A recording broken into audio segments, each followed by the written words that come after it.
Imagemo. Imagemo. Imagemo. Imagemo. Imagemo. Imagemo. Imagemo. Imagemo. Bonjour, c'est Marie Lalande au micro d'Imagemo à voix haute, épisode du 7 avril 2024. Aujourd'hui, en deuxième partie d'émission, à Dis-moi ce que tu lis, on rencontre 3 enseignantes de l'école Sainte-Colette à Montréal-Nord pour parler de leur projet, entre autres de leur projet de Kamishibai. Marie Barguirdian et Mathilde Routy nous présentent leur chronique littéraire « Raconte-moi une histoire » à propos de l'album « La pyramide de Nola » de Marie Barguirdian, justement, et on terminera l'émission avec les actualités littéraires. Mais d'abord, en première partie, je reçois dans les coulisses du livre Françoise Armand, professeure titulaire émérite de la Faculté des sciences de l'éducation de l'Université de Montréal au département de didactique et conceptrice du programme Élodile. Catherine Chiasson de la librairie Le Renard Perché nous propose ses coups de cœur de libraire en lien avec l'accueil, la bienveillance et le respect des autres. Encore une fois, tout plein de livres et de choses à découvrir sur la littérature jeunesse. Je m'appelle Théo Lemay, j'ai 11 ans. La série que je préfère, c'est Bin de Daniel Brouillette parce que je me retrouve dans le personnage, la série est drôle et il y a des amis à d'autres écoles.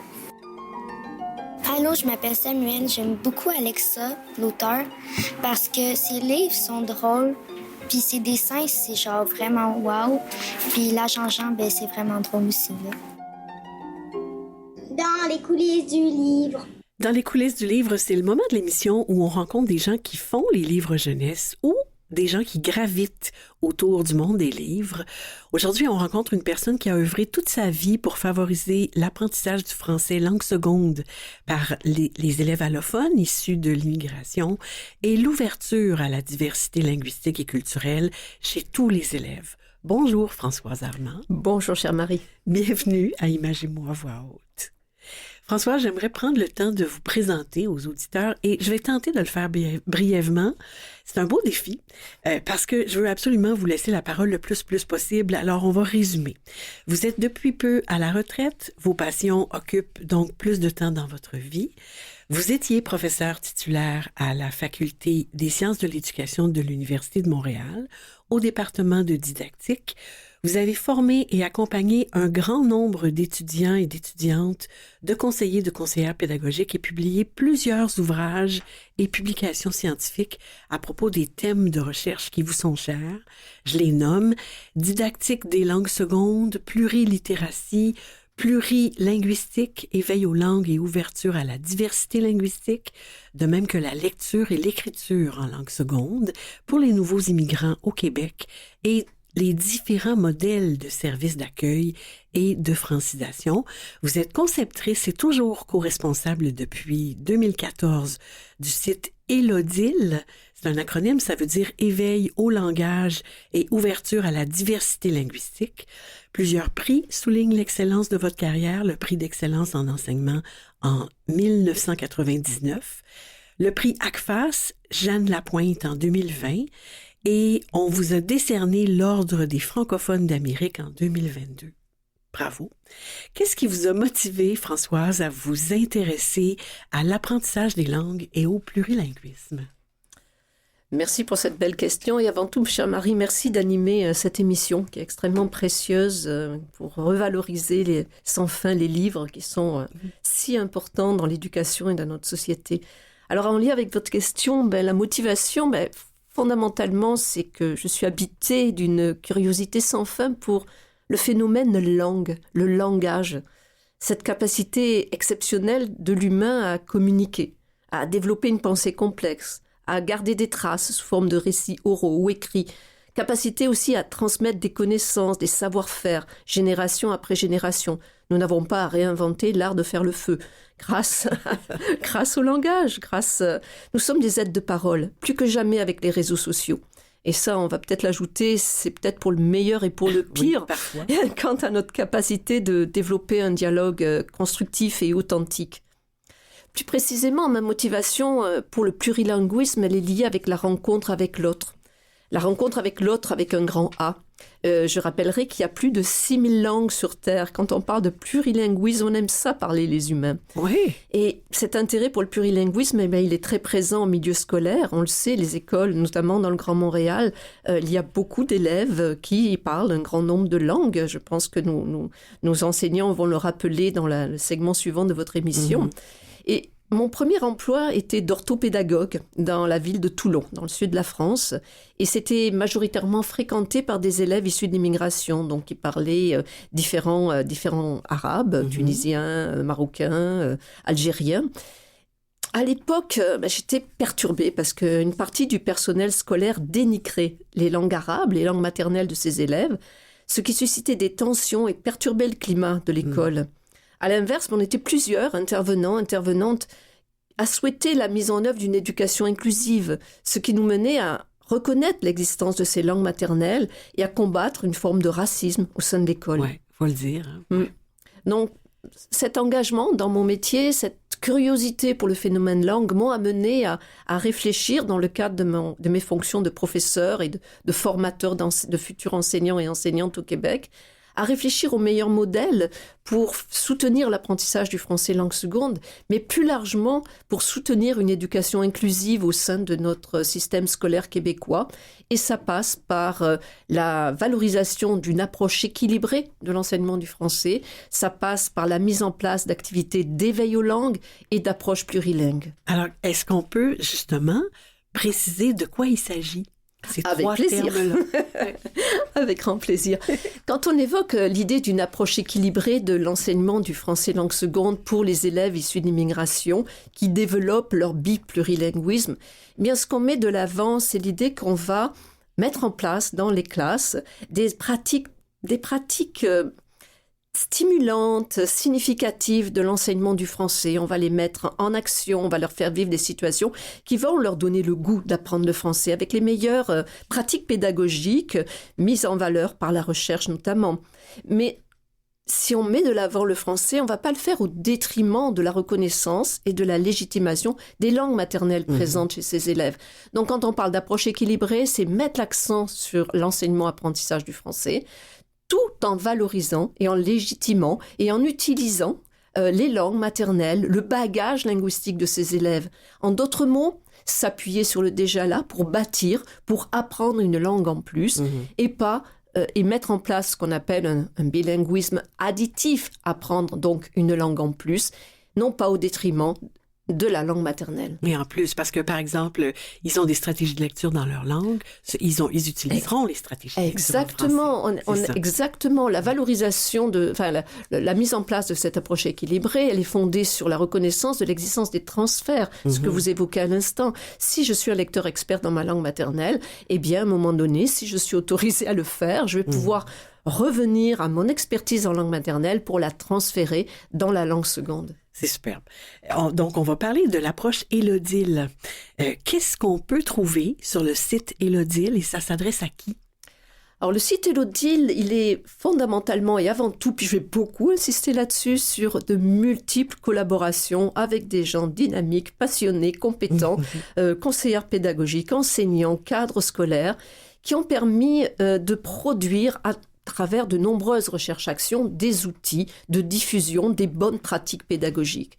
Donc, ça s'adresse à tous les enseignants et enseignantes qui ont à cœur le développement langagier de leurs élèves et encore une fois, plus largement, dans un contexte de prise en compte de dimensions interculturelles, de mise de l'avant d'une éducation inclusive.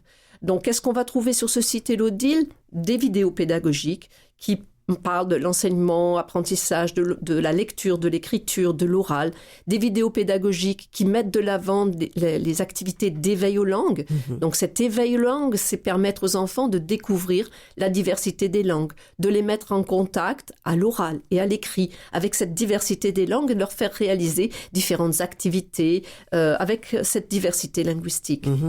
Donc, sur ce site, des vidéos pédagogiques, des guides pédagogiques, encore une fois, réalisés, mis à l'essai dans le cadre de collaboration avec les milieux de pratique. On trouve aussi des rapports de recherche, des articles, des instruments de diffusion.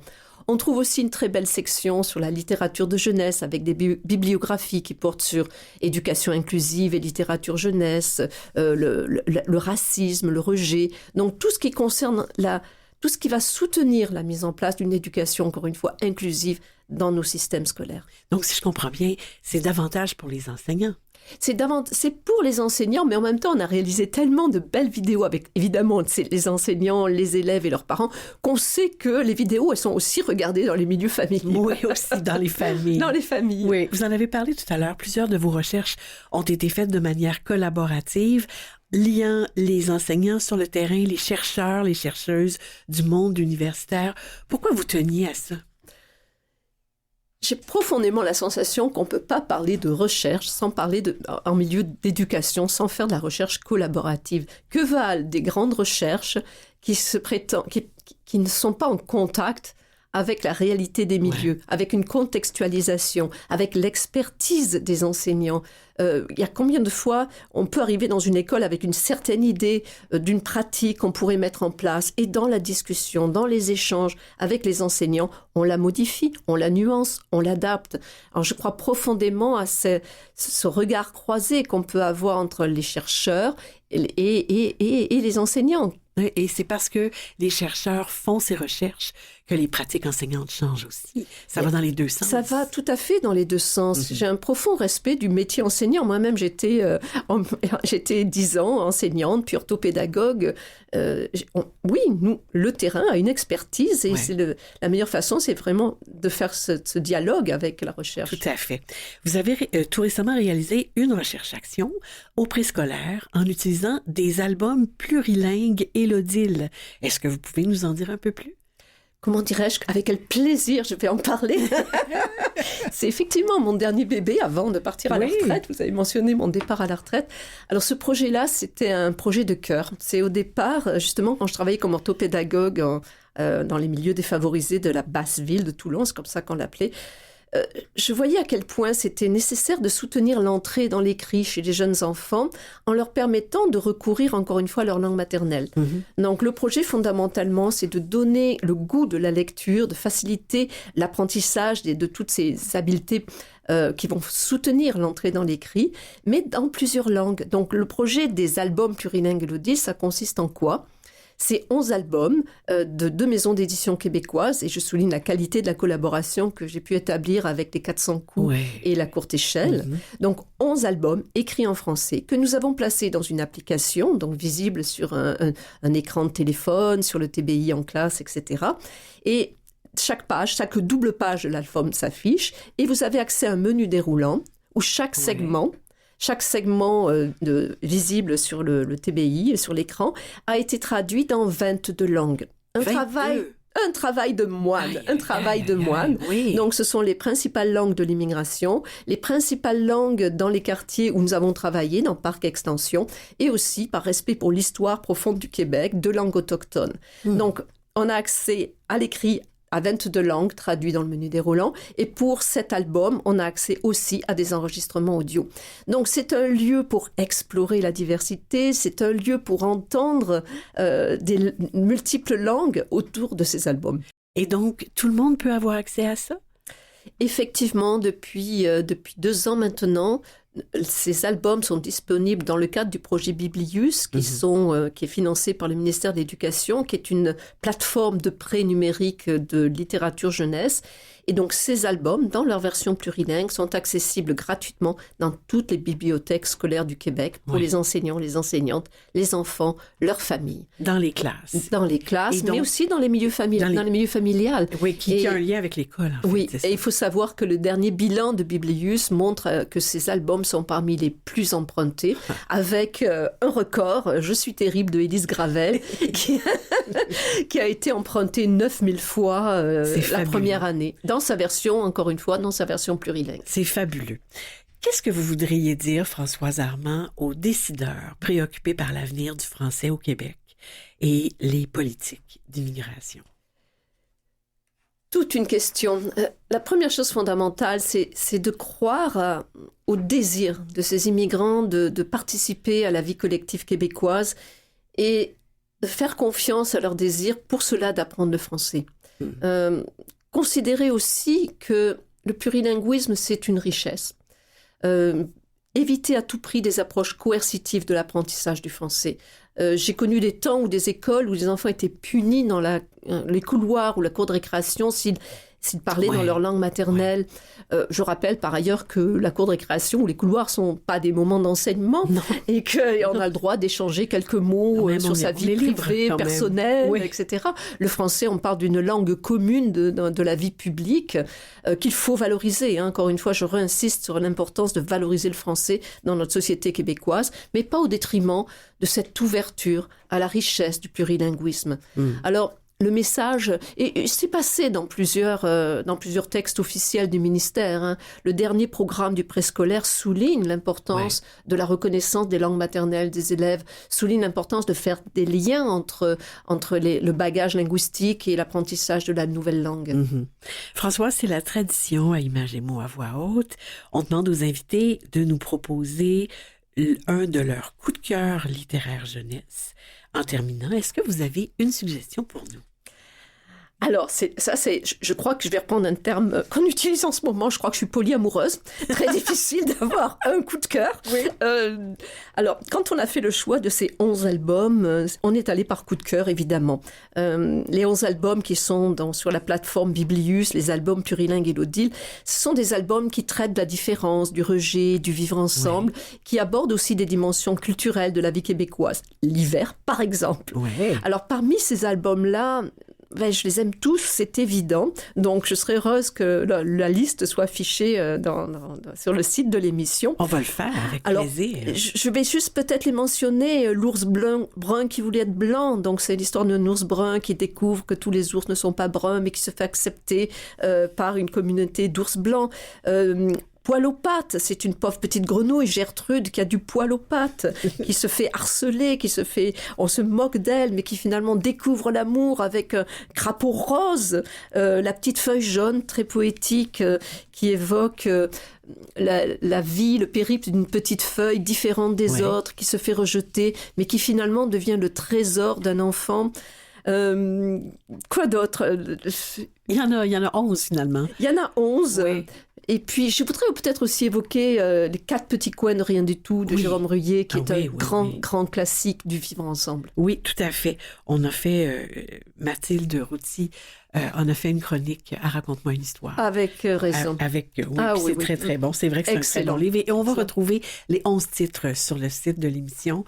Françoise, d'abord, je vous remercie pour la droiture, la bienveillance, l'ouverture d'esprit, pour tous ces pas que vous faites faire aux gens dans les milieux scolaires, pour mettre en place les conditions gagnantes d'un apprentissage réussi, de la langue de scolarisation et pour valoriser une éducation inclusive. Vraiment, un grand, grand merci. Alors, je me permettrai de relancer ce merci à toutes les personnes avec qui j'ai collaboré, avec un grand clin d'œil pour la relève, c'est-à-dire Catherine Ménard, Catherine Gosselin-Lavoie, Marie-Paul Laurie, qui sont des professeurs qui poursuivent le travail Élodile, le travail éveil au langage, ouverture à la diversité linguistique. Merci Françoise. Merci. Je m'appelle Aniel et j'ai 11 ans. J'adore lire des romans parce que ça dure très longtemps et que j'aime ça chausser les chaussures des personnages facilement. Je m'appelle Adélia, j'ai 10 ans et j'aime lire parce que quand je lis, ça me sort souvent de l'ordinaire et j'ai ma bulle à moi. Donc quand je lis, j'ai comme l'impression que je ne peux plus m'en sortir. Je m'appelle Alexis, j'ai 11 ans. J'aime lire des livres de hockey parce que je suis beaucoup passionnée. La chronique coup de cœur des libraires. Aujourd'hui, c'est Catherine Chiasson de la librairie Le Renard Perché qui nous présente ses coups de cœur de libraire. Bonjour Catherine. Bonjour Marie. Enchantée de vous recevoir à l'émission. Pareillement, puis merci d'avoir insisté pour que je vienne à l'émission. Oui, go, go, go. En quelques mots, Catherine, qu'est-ce qu'on peut dire de votre charmante librairie Le Renard Perché? Bien, Le Renard Perché, c'est un rêve qui est devenue une réalité. C'est une librairie spécialisée en littérature jeunesse où on fait vivre autant la littérature de petits que la littérature de grands lecteurs.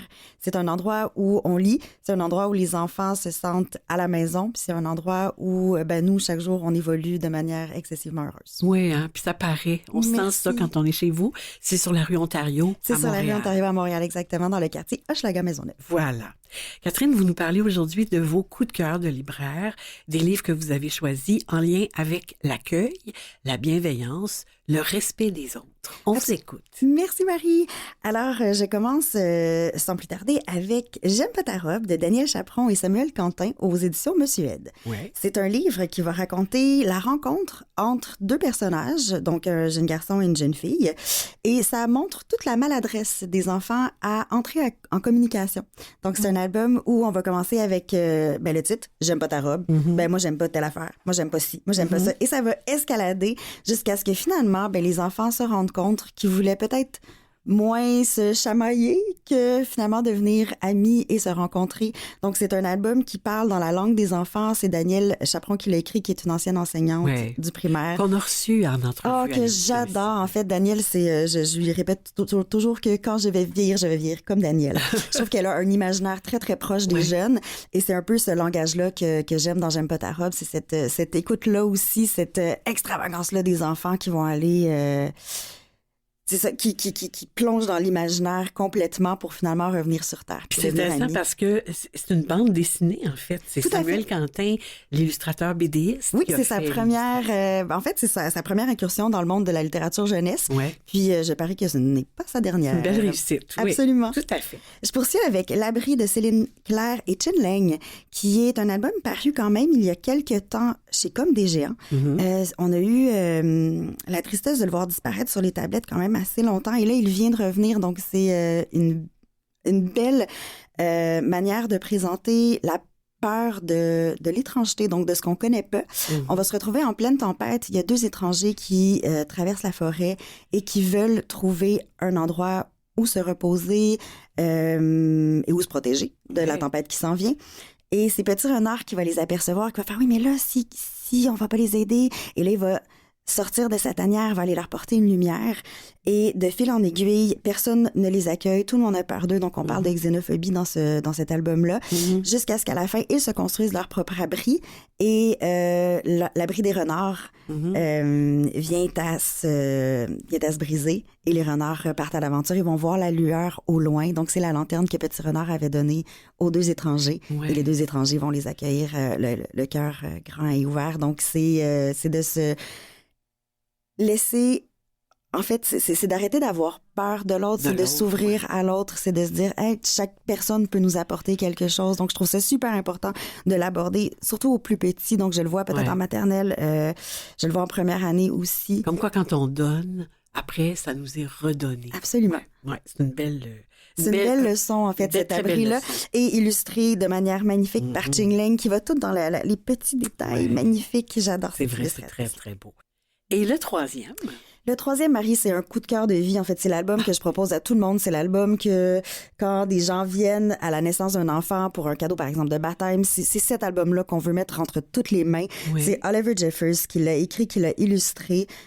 Auteur-illustrateur qu'on adore, formidable. Absolument. Donc, il va autant dans le rigolo et de plus en plus dans l'engagé. Oui, on le voit vrai. Sur les réseaux sociaux, donc très, très proche de tout ce qui se passe à travers la politique internationale. Et dans Nous sommes là, c'est un hommage qu'il fait à la Terre. Donc, en fait, il veut raconter qu'est-ce que la Terre a son jeune garçon qui vient de naître. Et il va le raconter de manière brillante. On parle d'inclusion, on parle de respect autant des animaux, respect des êtres humains. On parle de faire attention, de prendre soin de nous parce que, en fait, si on se brise, il y a des morceaux qui repoussent pas. De prendre des notes pour les autres qui vont venir après nous, de respecter ou de prendre son temps. Donc, on dit la vie va très vite, prends ton temps.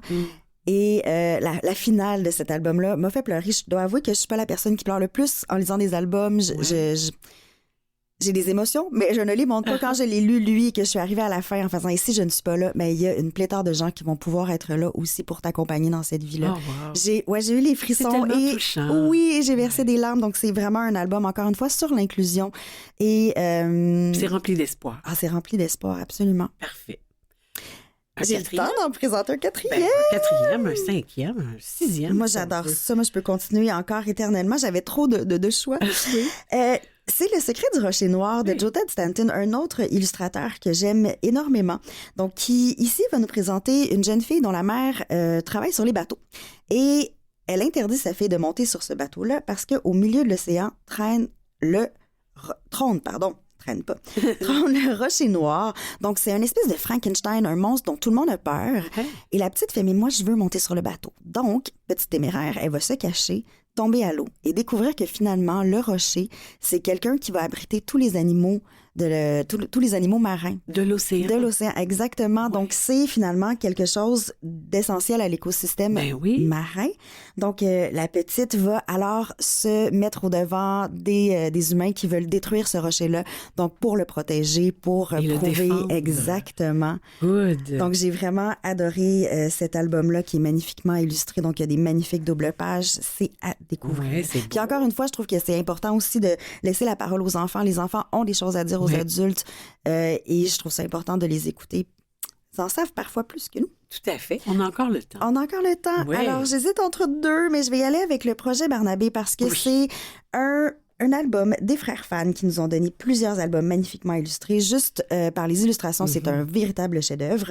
Mais c'est aussi, en fait, un hymne à l'unicité. Donc, chaque être est unique. Dans ce projet Barnabé-là, malheureusement, eh bien, c'est un peu comme dans un magasin de jouets. Tout doit être pareil, tout doit être parfait. Si on n'est pas parfait, ben, on se fait reloguer au sous-sol où on est enfermé dans un petit cube ici de verre, dans d'un présentoir. Et cette journée-là, eh bien, Barnabé va décider que c'en est assez. Il veut se sauver. Il veut, lui, vivre la vie et découvrir l'extérieur. Il va faire la révolution avec les autres petites pièces uniques, en fait, qui sont, qu'on appelle des ratés. C'est ça. Et il va partir à l'aventure et découvrir la vie. Donc, c'est encore plus merveilleux que, en fait, tous ces êtres humains toutes ces petites bébites-là parfaites. C'est un livre magnifique. Ben, c'est un livre magnifique. C'est un livre magnifique. Oui. Il y en avait d'autres qu'on mettra, Absolument. Catherine, sur le site de l'émission. On va retrouver tous les liens. C'était vraiment un grand, grand plaisir de vous ça. Merci Marie, c'est un plaisir d'être avec toi. À bientôt. À bientôt. Je m'appelle Chloé, j'ai 11 ans. Puis j'aime lire les livres qui font plus peur parce que je trouve qu'il y a plus d'action. Puis dans les livres qui font un peu moins peur, pour moi, il n'y a pas assez d'action. Je m'appelle Aurélie, j'ai 10 ans. J'aime les livres de la catégorie 2 lunes de la collection noire parce que j'aime le suspense. On vous revient après cette courte pause. En seconde partie d'émission, je reçois 3 enseignantes de 6e de l'école Sainte-Colette à Montréal-Nord pour parler de lecture et de leur projet de Kamishibai. On retrouve aussi Marie Barguirgian et Mathilde Routier avec leur chronique littéraire « Raconte-moi une histoire ». Aujourd'hui, elles parlent de l'album de Marie, publié chez eux, La pyramide de Nola. Et pour terminer, il y aura des actualités littéraires. À tout de suite.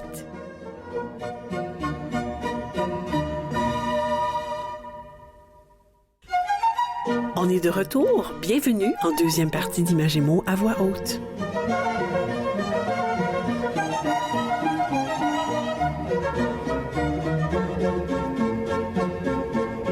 Dis-moi ce que tu lis. Dis-moi ce que tu lis, c'est le moment de l'émission où on rencontre des gens qui lisent les livres jeunesse. Aujourd'hui, on rencontre des enseignantes qui lisent et qui font lire de la littérature jeunesse à leurs élèves de 6e année de l'école Sainte-Colette.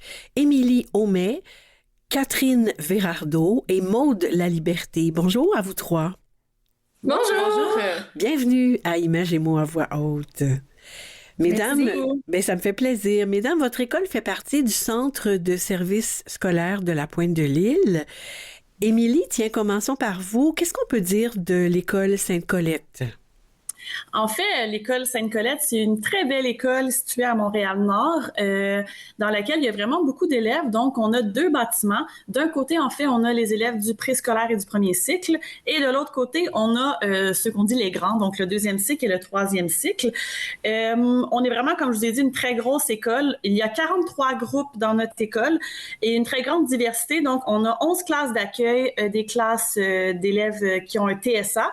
on a 3 classes de bain linguistique et même une classe pour les élèves qui sont dyslexiques, dysorthographiques. Donc, c'est vraiment un milieu qui est très diversifié et il y a des intervenants, en fait, là, en psychologie, en psychoéducation. Il y a vraiment beaucoup de diversité aussi au sein du personnel de l'école. Puis, il faut savoir aussi que c'est une école qui est très défavorisée. Donc, les écoles sont classées selon 1 à 10 en indice de défavorisation et la nôtre se situe sur l'échelle, dans le fond, au niveau 9 et 10, c'est-à-dire très défavorisée par rapport à d'autres écoles du Québec. Puis, ce qui fait la particularité de notre école, c'est vraiment une clientèle qui est plurilingue. Donc, dans des classes ordinaires comme les nôtres, on peut avoir des élèves, sur les 20 élèves qu'on a, on peut avoir des élèves qui parlent jusqu'à 14 langues maternelles différentes. Donc, c'est très riche aussi, ça, au niveau de la culture, au niveau des langues. Puis, il faut savoir que dans nos classes à nous, en fait, on est 3 classes ordinaires dans lesquelles il y a 20 élèves chaque. Donc, on est 60 élèves, là, nous, en classe régulière au 3e cycle. D'accord. Et vous êtes toutes les 3 en 6e année, donc la 2e année du 3e cycle, c'est ça? Exactement. Oui. Ah, d'accord. Catherine, quand j'ai parlé hier avec pas hier, mais les jours précédents avec votre collègue Lucie Saint-Hilaire, qui est enseignante ressource chez vous pour l'enseignement du français et qui pouvait pas être avec nous aujourd'hui, elle mentionnait votre projet éducatif actuel qui met l'accent sur la lecture et la volonté d'utiliser la littérature jeunesse dans les classes. Catherine, donc, comment ça se vit concrètement, l'enseignement de la lecture dans vos classes à vous? Donc, vous avez bien mis la table. La lecture est vraiment au cœur de nos choix de développement professionnel dans notre projet éducatif. Mais vraiment, concrètement, comment on intègre l'enseignement de la lecture en classe, c'est qu'on veut diversifier les dispositifs de lecture afin de permettre aux élèves de vivre vraiment différentes expériences littéraires. Et ce, autant pour les situations d'apprentissage que pour l'évaluation. Donc, on est loin de l'apprentissage classique de lecture de textes dans de recueils. On essaie vraiment d'intégrer la littérature jeunesse à notre enseignement. D'ailleurs, pour nous, la lecture, c'est vraiment synonyme de plaisir. Émilie et moi-même avons complété un micro-programme en enseignement de la littérature jeunesse. J'amorce mon 2e cette année. Alors vraiment, c'est des notions qu'on aime beaucoup enseigner, la lecture à travers des dispositifs différents et amusants. Et nous avons fait le choix d'enseigner par thème à l'école pour favoriser l'acquisition du vocabulaire parce que c'est bien beau d'enseigner des stratégies de lecture, mais les élèves doivent être capables de comprendre les mots qu'ils lisent, de les acquérir aussi. Donc, en enrichissant le vocabulaire, on améliore assurément les habiletés en lecture des élèves. Ah oui, c'est formidable ça. Vous parlez de dispositifs. Avez-vous un exemple de différents dispositifs pour les auditeurs qui connaissent moins ça? Oui, donc on a la lecture interactive qui consiste à impliquer les élèves dans la construction du sens de l'œuvre. Donc, on lit des œuvres en avant de la classe et on pose des questions aux élèves pour qu'ils soient amenés à comprendre. On a la lecture en duo aussi, donc permettrait aux élèves de lire des textes ou des albums à 2. La lecture à haute voix. La lecture feuilleton qui consiste un peu à la manière d'un roman télévisé, de lire quelques passages d'un roman au fur et à mesure de la semaine pour construire vraiment leur intérêt. Ben, c'est parfait, ça nous donne une idée beaucoup plus claire. Vous faites vivre un projet bien particulier à vos élèves actuellement. Ça s'appelle des kamishibai. Qu'est-ce que c'est, Maude, des kamishibai? Le fameux kamishibai, c'est d'origine japonaise, premièrement. C'est une manière de raconter des histoires. Dans le fond, le mot kamishibai signifie théâtre de papier. Puis c'est un peu ça qu'on vient faire avec les élèves, du moins quand on en lit avec eux. C'est vraiment une histoire, un récit narratif avec des courts textes adressés principalement pour les enfants qui sont écrits sur des planches, donc comme sur des feuilles. On peut s'imaginer des feuilles de papier qu'on passe l'une à l'autre dans un petit théâtre de papier, donc dans un petit meuble de bois qu'on peut insérer les planches à l'intérieur. Ce qui donne un peu l'effet, lorsqu'on enlève les planches, d'une petite télévision qui présente les images aux gens à qui on le présente et la personne derrière qui raconte l'histoire a simplement le texte, dans le fond. C'est vraiment une façon différente de faire découvrir la littérature jeunesse aux élèves, encore une fois, qui est quelque chose qui est important pour nous. Ils trouvent ça très intéressant de voir ça. C'est différent. Puis, il y a un aspect plurilingue qui est vraiment important dans le Kamishibai. Dans le fond, on retrouve plusieurs langues différentes dans les textes. On peut retrouver des personnages de différentes cultures qui vont parler dans leur langue maternelle, des langues qui peuvent être les langues des élèves ou d'autres. Donc, c'est vraiment quelque chose qui vient les motiver, qu'ils aiment beaucoup. Puis, on passe 6 semaines, nous, en classe, dans le fond, à découvrir, lire, et puis on crée aussi un Kamishibai en bout de ligne avec les élèves. Ah, c'est formidable. Et de quelle manière les Kamishibai permettent-ils les liens entre la lecture, l'écriture, l'oral, Émilie? Mais en fait, au même titre qu'un album, qu'un roman, qu'un documentaire, on peut le travailler de différentes façons. Puis en fait, par sa nature même, le Kamishibai, dans le fond, c'est écrit pour être lu et raconté. Donc, très certainement qu'on va travailler l'oral puisque on va présenter nos créations. Ça peut être au petit, ça peut être, on va en parler un petit peu plus tard, mais il y a la présentation dans le fond. Donc, on partage ça et nous, ça fait de belles observations en fait au niveau de l'oral. Puis, nous, en fait, on intègre dans notre Kamishibai les mathématiques. Donc, c'est aussi interdisciplinaire. Il y a la lecture, l'oral, l'écriture, mais il y a aussi les mathématiques que nous, dans le fond, on a intégré à la suite d'une recherche sur le Kamishibai plurilingue et les mathématiques.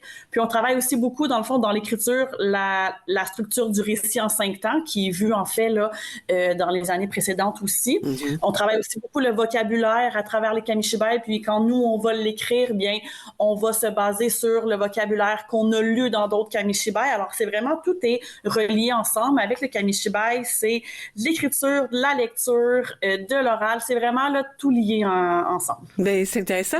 Et donc, j'imagine que ça motive, ça rejoint vos élèves dans leur réalité, Maude? Ça les motive assurément vraiment beaucoup. Puis je dirais que nous aussi, d'ailleurs, c'est vraiment un projet qui est intéressant à faire avec le plurilingue. C'est certain que de valoriser les langues maternelles des élèves, on le voit dans leurs yeux à quel point ça vient les toucher profondément. De découvrir aussi les langues des autres élèves dans la classe ou d'autres langues qu'on n'a pas nécessairement vues ou touchées beaucoup. Donc, ça, c'est sûr que ça vient vraiment faire une implication complète là, de leur part. Puis lorsqu'on vient pour le créer, ils sont assurément très motivés à faire tout ça. On les a déjà préparés aussi niveau motivation en 5e année. On a touché un peu au projet. On a créé une bande dessinée avec les élèves en instaurant un peu le principe de plurilingue, de mathématiques légèrement pour mettre la table pour la 6e année. Mm-hmm. Donc, en ce moment, ça fait 1 an qu'ils s'y préparent. Ils savent que ça s'en vient et ils sont très contents de pouvoir enfin créer le projet. De plus que les élèves présentement sont vraiment très intéressés par tout ce qui est manga, les animés et tout ce qui est un peu la culture japonaise en général, ça les touche beaucoup. Donc, quand on est arrivé avec ce projet-là, ils étaient vraiment contents. Wow! Est-ce que vous avez des exemples de ce que vos élèves ont produit eux-mêmes? Est-ce que vous pouvez nous en lire quelques extraits, Catherine? Oui, bien sûr. C'est certain qu'il est difficile simplement oralement de se faire une idée complète de ce qu'est un Kamishibai, mais je vais vous lire un paragraphe où les élèves ont habilement intégré l'anglais à leur narration en français. Oui. Alors, un requin horrifiant s'approche soudainement et commence à attaquer le sous-marin aux allures d'un immense poisson. Dans ce surdosage d'adrénaline, John prend son courage à 2 mains et tente de faire fuir cet animal. Chiara dit « 3, 2, 1, fight !» Dans une telle panique, Jeanne essaie de respirer calmement.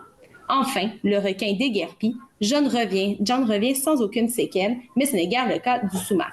Donc, on voit ici une intégration habile de l'anglais dans le Kamishibai et ces élèves avaient intégré également de l'ukrainien et du suédois tout au long de leur Kamishibai. Ah oui, puis il faut figurer aussi que, bon là, nous, on a la partie audio, mais ce que les enfants font dans le Kamishibai, c'est qu'il y a une partie qui est visible, donc qui est illustrée, qui défile devant nous dans le théâtre, là, ce qui s'appelle le butai, c'est ça, hein?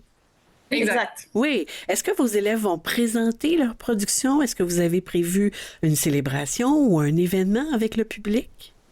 Assurément qu'on a prévu faire ça. C'est sûr que les élèves sont aussi très motivés au fait qu'ils vont pouvoir le présenter puis le partager ensuite. On va le présenter assurément aux élèves de 5e année qui, dans le fond, vivront, eux, l'année prochaine, le projet. Ça permet déjà de les motiver avec ça puis qu'ils aient une idée de ce qui s'en vient. On veut aussi le partager avec des élèves plus petits. Par exemple, je pense à des classes de première année avec lesquelles on travaille déjà, les collègues et moi présentement, fait que les élèves puissent aller partager, ensuite montrer un projet de grand à des petits. C'est tellement valorisant. Donc, c'est sûr qu'on va aller vers ça aussi. Puis, le Kamishibai, comme il est créé en soi, c'est possible de le déplacer. Donc, on peut l'envoyer à la maison, le partager aux parents. L'enfant peut le lire à ses parents. On veut aussi inviter les parents, peut-être lors de la lecture, soit avec les 5e ou avec les petits, que les parents puissent venir à l'école, voir leur enfant le lire et le présenter. Donc, c'est un peu à ça qu'on pensait pour la fin du projet. C'est très, très bonne idée. J'aimerais ça que vous nous mentionniez d'autres façons qui sont utilisées dans vos classes pour faire vivre la littérature jeunesse dans le contexte plurilingue qui est le vôtre, Émilie. Oui, mais en fait, en 5e année, à chaque début de 5e année, notre premier thème, en fait, de l'année, c'est les histoires familiales. Donc, les élèves ont l'opportunité de créer des textes identitaires sur leur famille. Ils peuvent aussi, en fait, créer des textes dans leur langue maternelle. Ça, c'est vraiment très, très intéressant pour les élèves parce que en 5e année, on apprend à les connaître puisque nous, on fait du bouclage. Donc, on a nos élèves en 5e et en 6e.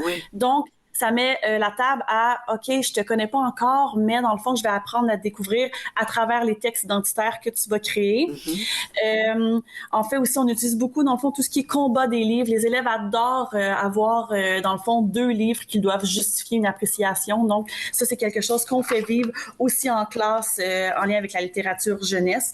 Puis, on faisait aussi vraiment de façon très minutieuse les livres qu'on va leur lire pour diversifier, dans le fond, les auteurs, les illustrations, les lieux, les thèmes, pour qu'ils puissent voir en fait une grande variété de ce qui se fait en littérature jeunesse. D'accord. J'aimerais ça avoir des suggestions, moi, d'albums ou de livres qui conviendraient à d'autres élèves du 3e cycle, qui ressemblent aux vôtres, ou des livres qui plaisent à vos élèves. Catherine, est-ce que vous en avez quelques-unes? Oui, assurément. Donc, si on s'intéresse simplement au Kamishibai, on a la soupe Jumu et la Cité éternelle, qui sont des Kamishibai plurilingues très appréciés des élèves. Et d'ailleurs, la Cité éternelle est un Kamishibai jeu dont l'élève est le héros. Donc, ça peut être très bien. Sinon, les élèves sont très fans des romans de la collection noire, donc ça pourrait être une bonne suggestion. De la courte échelle, oui, aussi. Hein. Oui, puis de toute façon, je sais que Lucie et vous m'en avez envoyé plusieurs des suggestions et je vais les mettre systématiquement sur le site de l'émission pour que les auditeurs puissent aller retrouver tout ça, puisqu'il y en avait vraiment, vraiment une belle suggestion. Et puis aussi, sur le site, les auditeurs vont pouvoir retrouver le lien où est-ce qu'on peut faire commander des butailles, les théâtres, les petits théâtres. Donc, c'est vraiment des ressources super intéressantes que vous nous proposez là. Je vous remercie toutes les trois. Je rappelle que vous êtes à l'école Sainte-Colette. Je vous remercie Émilie Aumet, Catherine Virardeau et Maude Laliberté. On remercie également votre collègue Lucie Saint-Hilaire, qui était dans l'impossibilité de nous joindre aujourd'hui. Merci pour votre engagement, pour votre dynamisme et pour votre ouverture au grand plaisir. Merci beaucoup. Merci à vous de nous avoir reçus. Plaisir.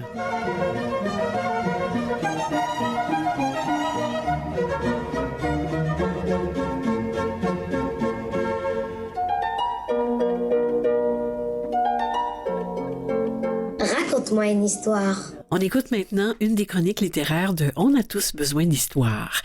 Dans une conversation entre elles, Marie Barguirgian et Mathilde Routier nous font découvrir l'un des derniers albums de Marie, La pyramide de Nola, illustré par Claude K. Dubois et publié chez Deux. On écoute. Marie, cette chronique est un peu particulière parce que nous parlerons de ton album paru aux éditions 2, La pyramide de Nola, qui est illustré par le trait doux de Claude K. Dubois. T'aimerais nous résumer un peu l'intrigue?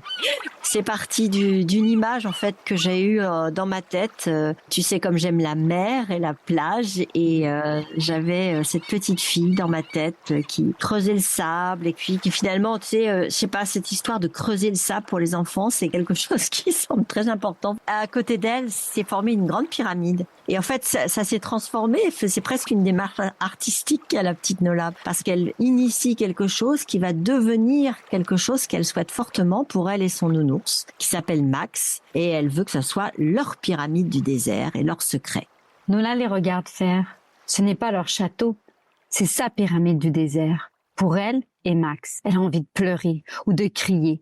Elle ne sait pas trop. Ses doigts s'agrippent et se tordent sur son vieux nounours si fort qu'un bras se déchire.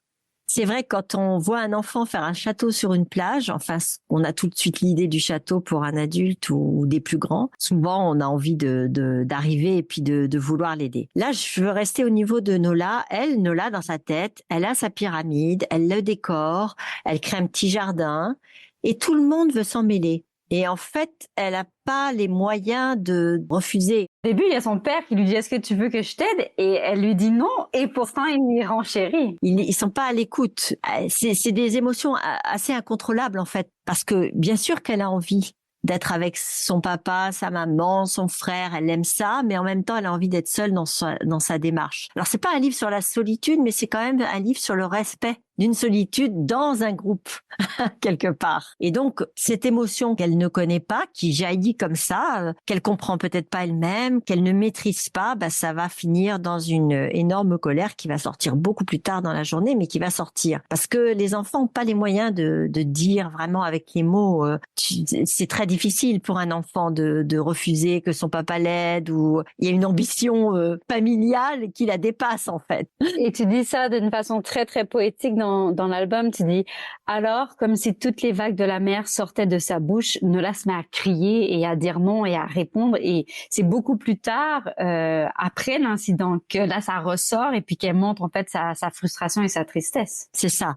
Elle a tout gardé en elle, même si elle a boudé, si elle les a envoyés balader au moment de la photo que la maman veut prendre. Mais finalement, ça sort pour un détail infime, quoi. Quand son frère lui dit « Elle boude parce qu'on n'a pas fait le château qu'elle voulait. » Et là, c'est l'emploi du mot château aussi. Je pense que des fois, les enfants avec les mots ont des choses très précises en tête. Et elle, c'est une pyramide. Ça n'a rien à voir avec un château. Et les illustrations tendres et douces de Claude Cadubois accompagnent vraiment parfaitement ton texte. Les personnages et les sauts sont simplement tracés, quasiment comme un croquis. Et je trouve que ça laisse vraiment aux jeunes lecteurs la possibilité de préciser dans sa tête les traits des personnages. Et c'est fou comment, avec peu de traits, il y a tellement d'émotions qui sortent. Vraiment. C'est la grande force de Claude K. Elle est incroyable pour ça. C'est vraiment son style, ce travail en croquis comme ça. Elle joue beaucoup des cadrages aussi. Se met, par exemple, à un moment donné, quand elle recommence à creuser le sable pour faire une autre pyramide, on est face à elle. On sent son labeur à vouloir persévérer là-dedans. À un autre moment, on la voit juste de profil, la tête basse, tout dans le langage corporel qu'elle donne à ses personnages est très, très expressif. Quelle sensibilité dans le trait. Je rebondis justement sur ce que tu dis par rapport à l'appropriation du projet de Lola. C'est qu'en fin de soirée, que ses parents, en fait, prennent la mesure de ce qui s'est passé, qu'elle voulait, en fait, cet espace juste pour elle et puis qu'elle avait cette idée.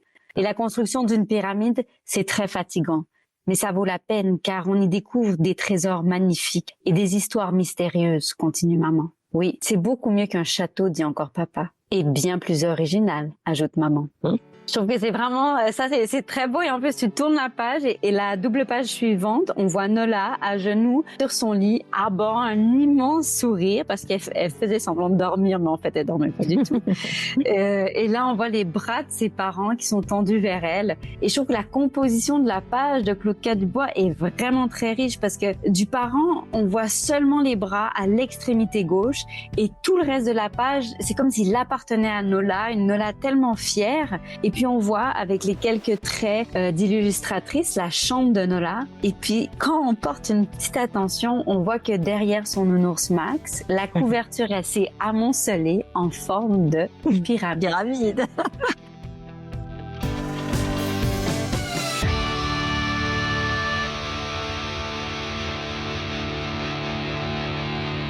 Sur le site de l'émission, vous retrouverez les liens vers le titre mentionné, la page Facebook de On a tous besoin d'histoire et celui qui vous permet de réentendre toutes les chroniques littéraires. Raconte-moi une histoire.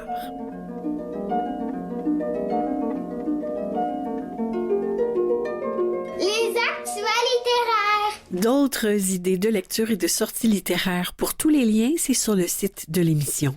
Dimanche prochain, le 14 avril, à Marie raconte, je lis La plus haute branche d'Hélène Deblois et Émilie Leduc des éditions Monsieur Ed. Une véritable ode à la nature et au cycle de la vie pour souligner le jour de la Terre qui est célébré le 22 avril. Perchée sur la plus haute branche de son arbre majestueux, une fillette espionne le voisinage. Elle passe ses journées à imaginer le commencement du monde. Elle veut construire un radeau dans son arbre, mais voilà que son père lui interdit d'y retourner parce que l'arbre malade doit être abattu. On en écoute un extrait. Dès le matin, je cours vers lui. Je m'élance et me hisse sur la première branche. Au-dessus de ma tête, un bouquet d'oiseaux vient se poser. Ça babille, ça gazouille dans le feuillage. On dirait que mon arbre s'est mis à chanter. J'atteins la 2e branche, puis la 3e. Je sais exactement où poser le pied. Mon arbre, j'en connais chaque bosse, chaque bout d'écorce. Là, dans un creux secret, j'ai découvert un nid abandonné avec quelques plumes et un petit œuf bleu pâle oublié. J'y ai caché une coquille d'escargot et un fossile que grand-père m'a donné.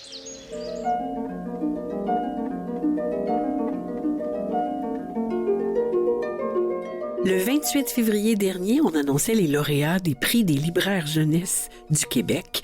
J'en ai parlé déjà, mais je n'ai pas mentionné qu'un cahier d'activités mettant en vedette les livres jeunesse finalistes et lauréats est offert gratuitement dans toutes les librairies indépendantes membres de l'ALQ et je mets le lien sur notre site vers la version numérique du cahier. Félicitations aux talentueuses lauréates des prix BD et prix Illustration Jeunesse décernés lors du Salon du Livre de Trois-Rivières. D'abord, le prix Illustration Jeunesse, petit roman illustré, qui est allé à Orby pour le Cumulus Machinus de Hugo Monticone, publié à la courte échelle. Ensuite, pour le prix BD Jeune, c'est allé à Émilie Leduc pour La soupe au lait, publié chez Monsieur Ed. Et le prix Illustration Jeunesse Album est allé à Caroline Lavergne pour Les saumons de la Métisse de Christine Beaulieu, publié aux éditions de La Bagnole. Du 10 au 14 avril 2024 se tiendra le Salon international du livre de Québec sous le thème « Sans la lecture, nous n'aurions pas d'imagination ». C'est au Centre des congrès de Québec. Du 10 au 14 avril 2024, aussi aura lieu le 37e Festival Québec BD, exposition, ateliers, spectacles et rencontres dans une trentaine de lieux différents aux 4 coins de la ville de Québec. Pour une 20e année, le Festival Québec BD aura pour base d'activité le Salon international du livre de Québec, où le public pourra profiter dans ces espaces de 80 activités mettant à l'honneur le 9e art sous toutes ses formes. Le public pourra découvrir le programme dans l'atelier La Fabrique culturelle et sur la scène Québec BD.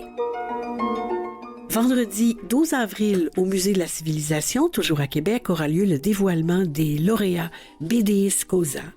Les finalistes pour le prix Yvette Lapointe désignant le meilleur album jeunesse de langue française, publié par un ou des auteurs canadiennes sont Le tiroir des bas tout seuls d'Orby, des 400 coups, Cire Dodoum, tome 1, Le code du chevalier Roderick de Mathieu Benoît et Jean-François Laliberté, chez Les Malins, Jaja la nuit de Valérie Boivin, chez Fonfon, L'univers est un ninja, tome 5, Le livre blanc d'Alex A, chez Presse Aventure, et J'aime pas ta robe de Daniel Chaperon et Samuel Quentin chez Monsieur Ed.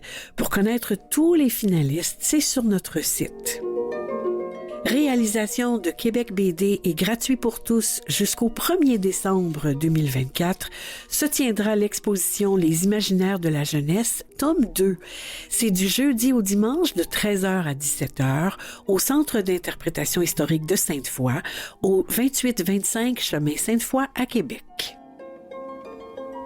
Jeudi, le 11 avril, de 17h à 19h, à la librairie Le Port de Tête à Montréal, aura lieu le lancement de Réfléchir pour mourir moins cave de Louis Dugal, des éditions de La Bagnole.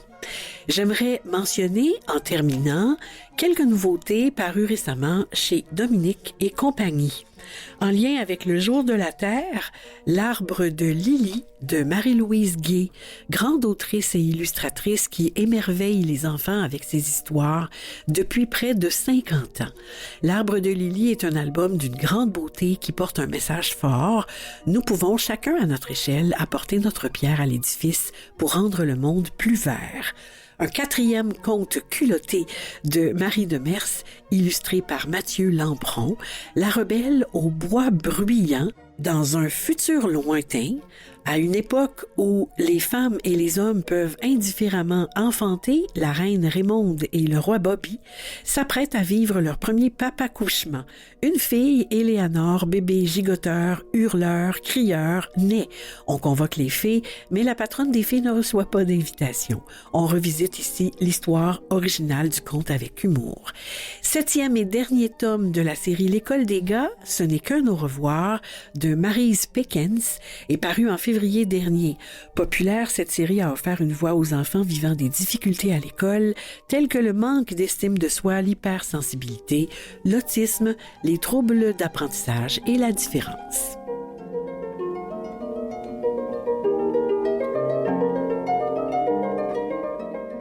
Voilà, c'est tout pour aujourd'hui. Je remercie les invités et les collaborateurs de cet épisode. Françoise Armand, professeure émérite de l'Université de Montréal, Catherine Chiasson de la librairie Le Renard Perché, de l'École Sainte-Colette, Émilie Aumet, Catherine Virardeau, Maud La Liberté et leurs collègues Lucie Saint-Hilaire, Marie Barguerdian et Mathilde Routy, Michel Brûlé pour le soutien à la recherche, Mathieu Tessier en régie, au montage et à la mise en onde, et Jean-Sébastien La Liberté, chef diffusion technique.